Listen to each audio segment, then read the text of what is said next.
Video করছিলাম যখন মানে আমাদের ট্রেনটার আগে যে ট্রেনটা এসেছিলো সেই ট্রেনে ঠেসে ঠেসে ঢোকাচ্ছিল, মানে প্যাসেঞ্জারকে যেন মনে হচ্ছে বাঁশ দিয়ে ঠেলে ঠেলে ঢোকাচ্ছিল পুলিশ।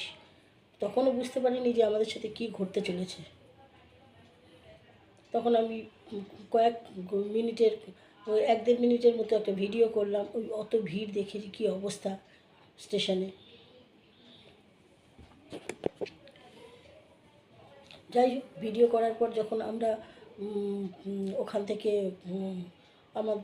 আমাদের সঙ্গে যারা ছিলেন দাদা বৌদি, ওনাদের সঙ্গে দেখা করে আমরা আমরা যখন জানতে পারলাম যে আমাদের 5 নম্বর প্ল্যাটফর্মে আমাদের ট্রেন দেবে।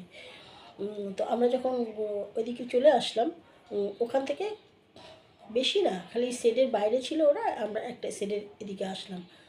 তো ওখানে দেখছি পুলিশ ঘোরাঘুরি করছে, কোনো মানে অ্যাক্টিভিটি নেই পুলিশের। যে মানুষ বসে আছে প্ল্যাটফর্মে, মানুষ বসে আছে লোটা কম্বল নিয়ে, সব গাঁটরি গুটরি নিয়ে সব বসে আছে। মানুষজনের যে হাঁটতে অসুবিধা হচ্ছে ওই ভিড়ের মধ্যে, কেউ পড়ে যাচ্ছে হুমড়ি খেয়ে, পুলিশের কোনো ওদিকে হুঁশ নেই। যাই হোক, আমরা একজন কুলিকে আমার হাজব্যান্ড একজন কুলিকে জিজ্ঞেস করছিল যে হাওড়া ট্রেন কোন এতে দেবে, হাওড়া যথু। তো কুলি বলে দিল 5 নম্বরে। আমরা অটোমেটিক্যালি 5 নম্বরের দিকে সব জিনিসপত্র নিয়ে আমি, আমার হাজব্যান্ড, আমার মেয়ে সব এখানে এসে জায়গা নেওয়ার চেষ্টা করছিলাম, ঠিক জায়গায় দাঁড়াবো, কোথায় উঠতে পারবো। পুলিশকে জিজ্ঞেস করলাম যে আমাদের মানে সিটটা কোথায় পড়বে, আমাদের কামরাটা কোন জায়গায় ঠিক আমাদের কোচটা পড়বে। পুলিশ না ঠিক বলতে পারছে না।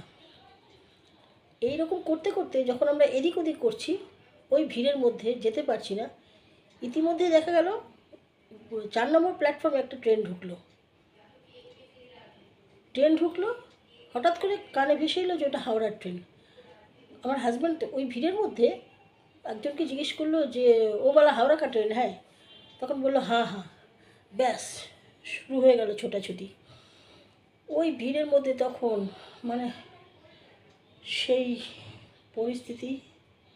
আজ কতদিন, মানে আজকে 1 সপ্তাহ হলো, গত রোববার থেকে গত শনিবার থেকে গতকালকে শনিবার 1 সপ্তাহ হয়েছে, আজ রোববার, 8 দিন।